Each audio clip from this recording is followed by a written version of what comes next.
হাসরের ময়দানে আল্লাহ তাআলা যখন ফেরেশতাদের মাধ্যমে আগুনের শিকল দিয়ে টেনে জাহান্নামকে হাসরের মাঠে এনে দাঁড় করাবে, মনে করেন এখানে আইনা রাখবে, আমরা সবাই তাকাবো, এরকম হাসরের মাঠে যখন জাহান্নামকে আনা হবে, এই জাহান্নামের দিকে এক নজর তাকাইয়া হাসরের ময়দানের সমস্ত নাফরমান পাপী বেঈমান আবারও বলবে আল্লাহর কাছে, রব্বানা আখিরনা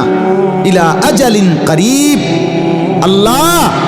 একটু সময়ের জন্য দুনিয়াটা আবার ফেরত দেন, হায়াত আবার ফেরত, সময়গুলো আরেকবার দেন, আরেকটু সময় দেন, নজিব দাওয়াতাক, আপনার সব কথা তখন মেনে নেব, অনাত্তাবিউর রসুল, আপনার রসুলদের আনুগত্য করব।